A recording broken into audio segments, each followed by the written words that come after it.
got a song and I don't fear sadness. I got a song and I don't fear sadness. I got a song and I don't fear sadness. I got a song and I don't fear sadness. I got a song and I don't fear sadness. I got a song and I don't fear sadness. I got a song and I don't fear sadness.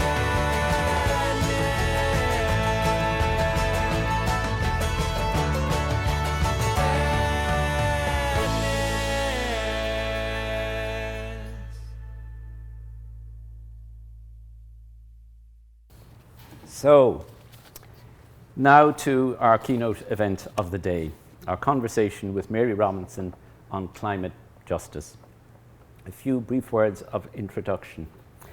Mary, as many of you will know, was the former President of Ireland. Now, what's the technical word now, Mary? You reminded me earlier? Ir Uachtaráin Héireann, there you go. Former President of Ireland, former UN Commissioner of Human Rights, former UN Special Envoy on Climate Change, and a member of the Elders and the Club of Madrid, and recipient of numerous honors, including the US Presidential Medal of Freedom. Mary is the founder and president of the Mary Robinson Foundation Climate Justice, and author of Climate Justice, Hope, Resilience, and the Fight for a Sustainable Future, which we've been discussing and exploring and reading in several classes here in Boston College this spring. On a personal note, I was incredibly impressed as a student growing up in Ireland by Mary's role as an inspirational member of the Irish Senate and a pioneering campaigner for human, civic, and women's rights in Ireland and abroad. Indeed, I recall my first actual meeting with Mary on a march for her presidential election in Dublin, when our 5-year-old daughter, Sarah, who I was carrying on my shoulders, cried out, "I want to see Mary Robin Hood." There was a childhood song in Ireland that went, Robin Hood, riding through the glen. Robin Hood with his merry men. Steals from the rich, gives to the poor, Robin Hood. So Mary, as a good member of the Labour Party, I think, was good at the redistribution of wealth. In any case, my daughter was delighted to meet Mary Robin Hood Robinson. So, as Ireland's first woman president, Mary Robinson opened many new windows of individual liberty, social justice, and cultural awareness, inviting a radical enlargement of heart and mind, which helped prepare the way for the signing of the Good Friday Peace Agreement in 1998. In the last 2 decades, after her presidency and her outstanding role as UN Commissioner of Human Rights, Mary has devoted herself passionately and effectively to the pursuit of climate justice, declaring, in one instance in her book, that we must become good guests of the earth, an aspiration very close to our own Guestbook mission of hosting Earth. Dostoevsky famously declared that only beauty can save the world.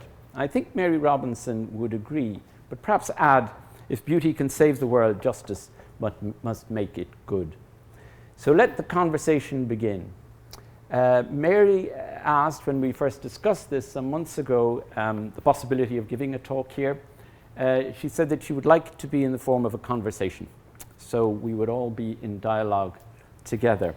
So I'm going to ask Mary to take the chair, and I will start with 1 or 2 questions, and then open it pretty rapidly to the floor, so that we can engage in this promised dialogue. So, Mary Robinson. So, first question. In your book, Climate Justice, Mary, you tell stories. You tell the stories of little people, in a way, people who were not initially in positions of political power, people, many of them women, in disadvantaged community and certainly subject to climate emergency, in countries as far afield as Alaska, Uganda, Chad, Vietnam, the Marshall Islands, and so on. So my question to you is this: why the storytelling method, and why choose the little narratives of these people over the grand narratives that you are obviously very familiar with as former Commissioner of Human Rights? Is there an issue of sort of a grassroots, bottom-up movement for climate justice, which then can maybe complement the top-down? Well, first of all, I came to understand that we weren't able to grasp the climate story because of the way we were hearing about it, and that we had to move to storytelling. That became very clear to me. And then I wanted storytelling about the experts. Who knows more about the impacts of climate than somebody who's trying to defend her community from the absolute reality? So that was, and these were not small people to me. These were, first of all, my heroes, and secondly, experts in addressing the issues. And the book is very strategic. I mean, I have, other people I could have included, but I wanted it to tell stories. And the interesting thing is, I was determined that it would try and be, as global as possible. And I was very keen to get stories in the United States. At that time, it was much more difficult than it would be now, because the climate impacts have moved to the Northern Hemisphere. And now we're understanding what the South has been suffering for decades and decades. Not responsible, but suffering.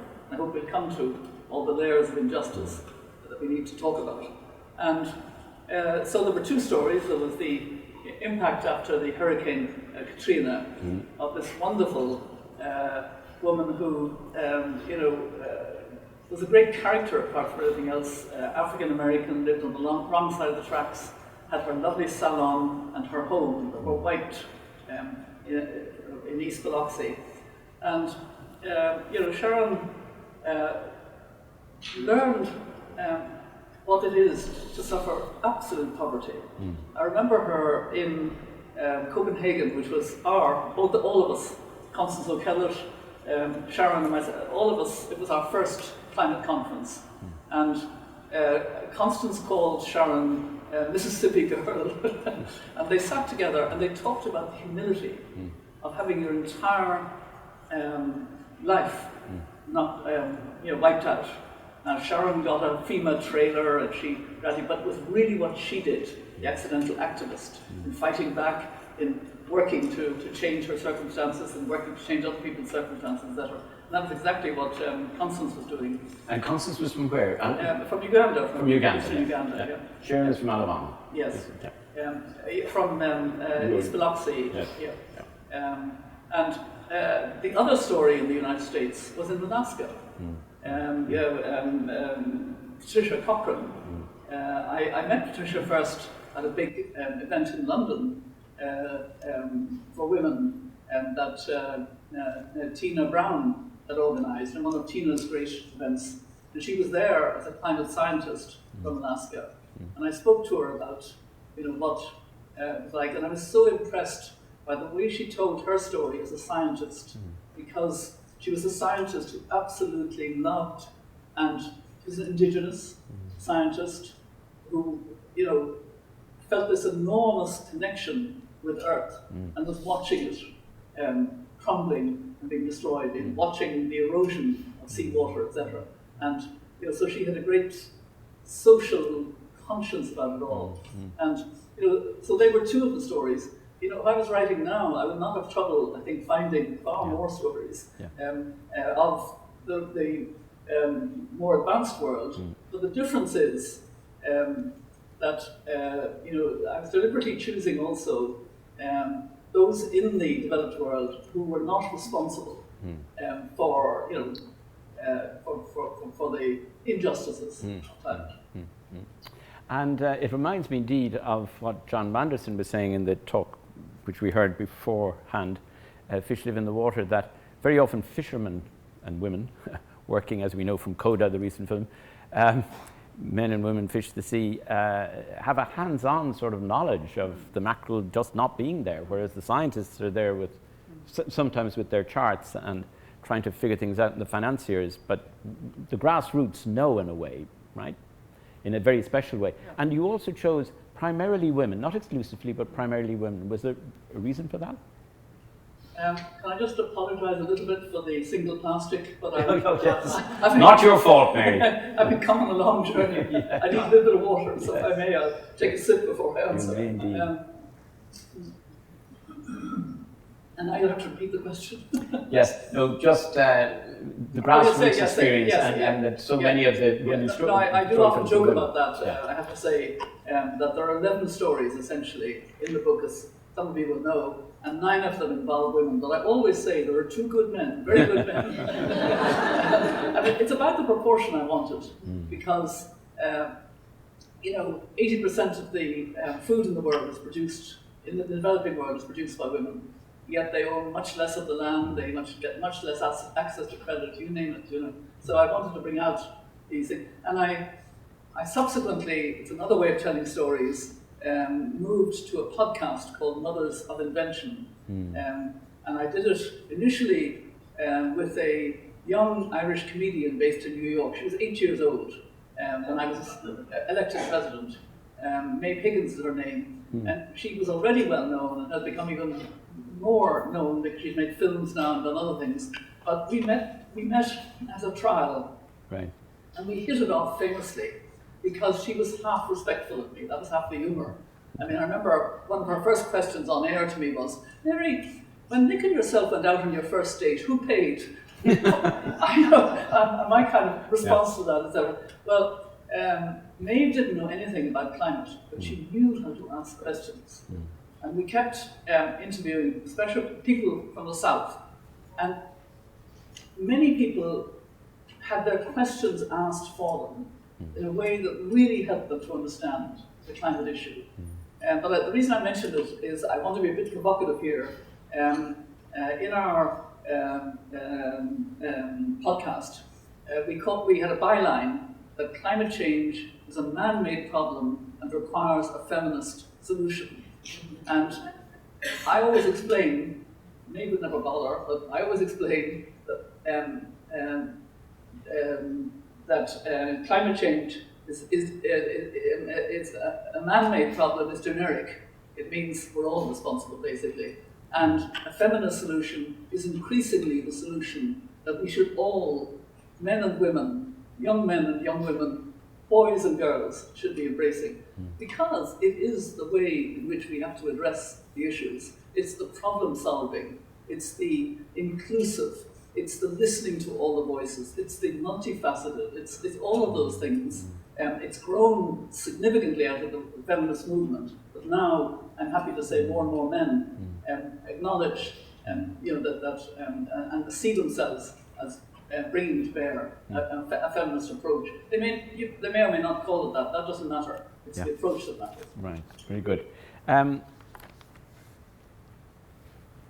At one point in your book, you quote the motto, "Impossible is not a fact, it is an attitude." Do you have hope today that the impossible is still possible? 4 years after you wrote the book, have things got better or worse? Is justice climate doable, or is it a utopian aspiration? I think the window is closing. That's the really worrying thing. And I'm so conscious of that almost every morning when I wake up. I became very conscious of it when I had quite a sort of public television role at COP26. I'm now chair of the elders.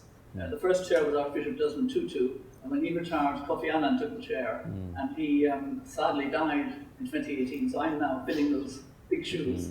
And as chair of the elders, I was asked by Sky Television, which was the official channel of COP26, would I come on for the first couple of days and at the very end, as a kind of analyst, if you like. And I remember it was the first of the last segment, so about 2 or 3 days before the end.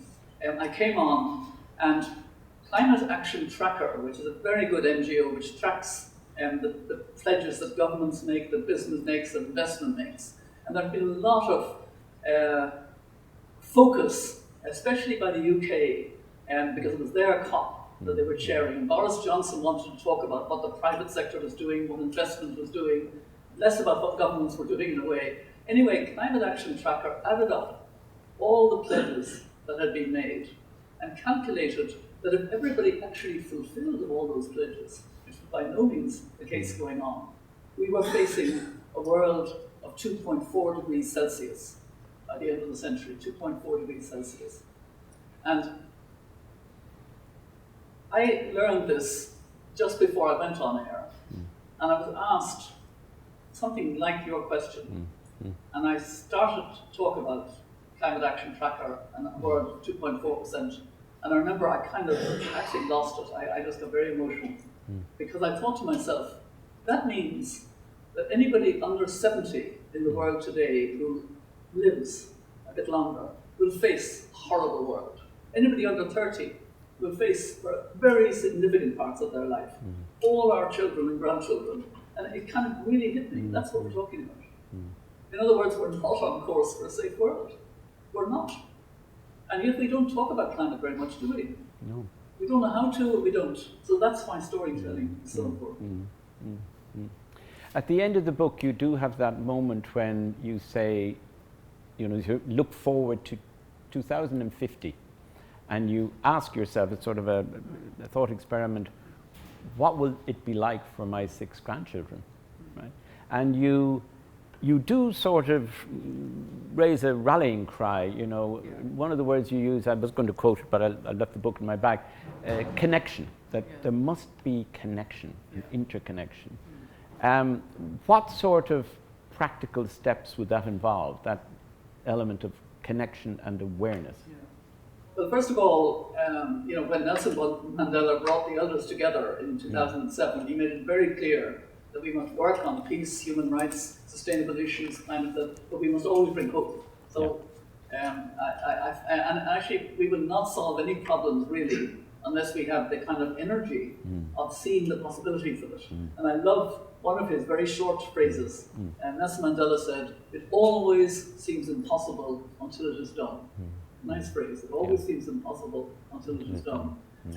So at the moment, the window is getting pretty difficult. Can I kind of thread how important climate justice was in Paris and bring us up to date on why that's so important, including at COP26? I remember, because I was the special envoy of the UN Secretary General at the time, before Paris, so I was witness to the planning by the French presidency, which was quite intensive before Paris. Paris had to work. Copenhagen had failed, Cancun and others had retrieved a bit, but we actually had to have a conference that gave us the hope that things were going to change. It was important that President Obama and President Xi decided that there would be a climate agreement. They met on it in China and they spoke about it, etc. That was fine. But actually, the most significant measure and most significant step that was taken was done because of pressure from climate justice. Pressure from the small island states, the indigenous peoples, civil society, young people. We marched in the street in Paris, and the mantra was 1.5 to stay alive. 1.5 to stay alive. And just at the final decision time, a high ambition coalition was formed. And the head of that coalition was Tony de Bruyn, the foreign minister of the Marshall Islands. Then the EU joined, the US joined, other countries joined. What was the sole purpose of the high ambition coalition? It was to ensure that the goal adopted by the Paris Agreement contained 1.5. And if you remember, the goal as it was set out was that we have to stay well below 2 degrees Celsius and work for 1.5 degrees. That's essentially the wording. It's all above pre-industrial standards. So the irony was that the scientists had not studied this. And the global climate scientists had not looked at the difference between 1.5 degrees and 2 degrees. So they were asked by the Paris Agreement, study that please and bring in a special report. They're reporting all the time, their assessment. We just had the 6th assessment. So this was a special report. And it was brought out in October 2018. And that special report on staying on 1.5 degree warming, it's called, was extraordinarily important because the scientists said there is a huge difference between 1.5 degrees and 2 degrees. And now I'm simplifying slightly in a way that scientists don't, but this was the essence of what they were saying if you read the longer version, as they say. They made it clear that in that time, bad things would probably happen. First of all, the coral reefs would probably disappear entirely. Secondly, the Arctic ice might well disappear. And thirdly, the permafrost would melt. And permafrost is very substantial around the Arctic, for example, the huge areas. It's already melting a bit, more than we would like. And it would throw up not just carbon, but also methane, which, as we know, is more lethal in the short term. It has a shorter lifespan, but it's more lethal. And therefore, that would all accentuate these tipping point problems. So the scientists at the time said, therefore, the whole world has to stay at 1.5 degrees. And to do that, it's doable if you have the political will, that's in the report. And they said you just have to reduce global emissions of fossil fuel by 45% by 2030. You have 12 years, they said then. Now we have less than 8. We've 7 and something. And we've realized that we need to tackle methane very quickly as part of that, which came out of the carbon. Now, the interesting thing, which is positive about COP26, was despite the fact that the pledges are not enough and we're not on target yet, everybody was talking the language of aligning with 1.5. And that's really important. So we know what we have to do. What we have to do is get real about what is harming us. And it's kind of interesting because I remember talking a few years ago to the International Energy Agency, a very conservative body which represents the oil and gas and all the other agencies. And it had just taken on a new director, a Turkish director, Fatih Birol. And he invited me to come and talk to them about climate justice, and that was okay. But I said to myself, this organization is part of the problem. It has now completely changed. And if you read the reports of the International Energy Agency, they're saying, get out of fossil fuel as quickly as possible. We can't do it quickly enough. It's just, it's amazing how significant that is. And yet the power of the fossil fuel lobby is such that we are where we are. A question that came up very often in the seminars was, if a lot of people are exploring the relationship between ecology and art, and today, indeed this afternoon, art and science, an important partner in the conversation is economics. Indeed, I remember you saying to me, I think it was the last time you visited here, we can't solve the climate crisis without addressing the issue of poverty. So could you maybe say something about the economics of this and the practicality of doing something about that, given the pressures? Yeah. I think I'd have to tread back to answer your question, really, to talk about the injustices. Because what we can see is all of those injustices are being compounded. Yeah. And that's what the real, and compounded now by the Ukraine war's impact. They're getting worse. They're getting worse. Yeah. So, I mean, I didn't say this expressly in the book. I've really been saying it more recently, and I think it's important that we grasp what I often call the layers of injustice. And the first is the one that I do write about, and that was very central, which was realizing, as somebody who, having spent 7 years from 1990 to 1997 as President of Ireland, I spoke about the environment, but I didn't mention climate. It wasn't real. Nobody was speaking about climate. And then I went to the UN and I learned, oh yes, this is very serious. But there was another part of the UN dealing with it. And I didn't connect it with my world of human rights, gender equality, rights of people with disabilities, all of those things, until I started working in African countries. And it was like an eye-opener. And that was what year roughly, Mary? When? That was 2003, 2004, 2005. I realized I had missed this really important connection. And that then became my passion. I mean, I came to climate through the lens of human rights. So I don't talk about climate change. I talk either about climate justice or climate crisis, climate emergency, whatever strong language you can think of. But I like the climate justice best of all because I learned that it was impacting far more these African countries, and then I learned small island states, indigenous peoples, and the poorest parts of richer countries, or richer developed countries, or richer emerging economies. They also were suffering. And they were the least responsible, because they were not driving cars, not using central heating, not doing major manufacturing.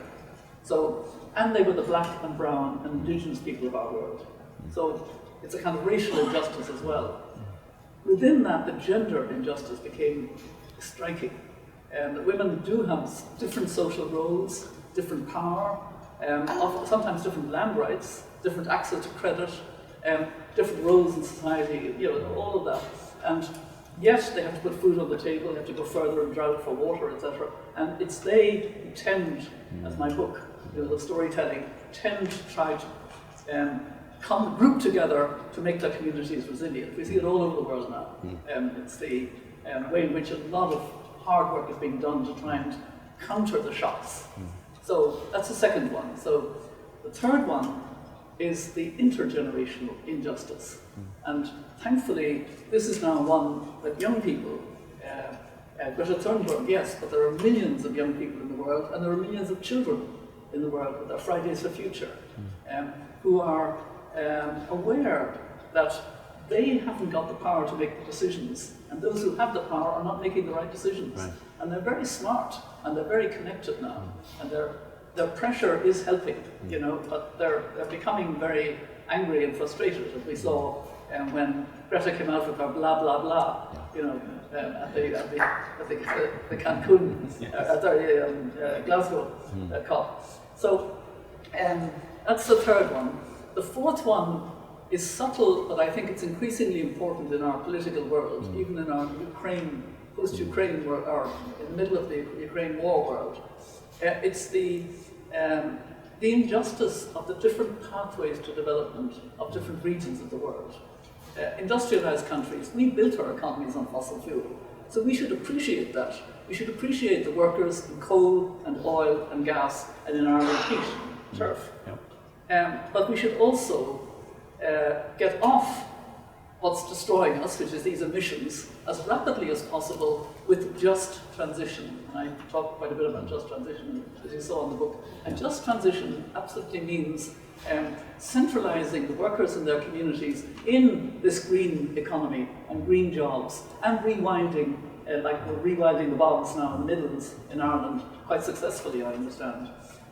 So that's our problem. The problem for developing countries who pledged in Paris, the Paris Agreement in 2015, that they wanted to go as green as possible. To go green, you need upfront expense, you need investment, and they haven't got it. Yeah. It's very hard to get heavy investment for developing countries. Now, Modi managed to screw quite a bit out of the United States, and India has gone significantly solar, for example, partly because it's got some of the technology that it desperately needed. It's also going coal, still can't fill the gap otherwise. In other words, we're not realizing what we need to be doing in doing. And the fifth injustice, sorry for taking a bit long on this, the fifth injustice is the injustice to nature herself, the loss of biodiversity, the extinction of species. And we have to realize, and it's just worth referencing, we have been stupid enough, and it happened in my lifetime. It happened in the 1950s. We were stupid enough with our industrialized age not to realize that we were taking ourselves out of the Cinderella period of the world, 10,000 years of the Holocene. Never too hot, never too cold. And civilization flourished, and we started extracting too. And we are now in the Anthropocene, which means that it is humans who are affecting more what's happening to climate and climate rupture. And what worries climate scientists more than anything else, because it's not predictable, is when nature will turn, and if nature will turn. In other words, at the moment, nature is our great friend. The oceans sink huge amounts of carbon, the forests, particularly rainforests, sink, but we're killing what's, it's a strange lack of awareness. The planet will thrive without us. It will revive into, probably get back to that Holocene, because we won't have the emissions warming it. We'll be gone because we will have made it unlivable for ourselves. You know, it's hard to believe, and it's really hard to believe how hard it is to get politicians with their policies to keep the focus on exactly that. You know, and it just shows again the power of the fossil fuel lobby. And now you talked about poverty. Climate shocks are causing poverty all over the world now because it's in the northern hemisphere as well. But the impacts of COVID were not felt equally. To say the least of it, the richer parts of the world were able to put in stability supports, keep people in their, you know, let them work from home, but secure a lot of jobs and so on. Poorer countries were left pretty well on their own. You had that mass exodus from cities initially in India, do you remember, back to the villages, that's right. And then there was the lack of equitable access to vaccines. So at the moment, a lot of countries had to incur high indebtedness because of COVID. And then on top of that, we had the rising costs already accelerated seriously by the war in Ukraine. The war in Ukraine is a terrible war. It's a war on the continent of Europe that I never thought I would see in my lifetime. It's incredibly sad. It's hard to watch. It's hard to believe. But it is causing huge damage also. In Egypt, for example, not the poorest country by any manner of means in Africa, but there'll probably be riots in Egypt because bread has had to increase. It's the staple diet. Yeah, the staple diet, and because of the fact that Russia and Ukraine between them are such, you know, the breadbasket of a lot of these, and of fertilizer. Yeah. So, you know, all of these things are being aggravated, and it's even more important that we get the political will together to tackle them.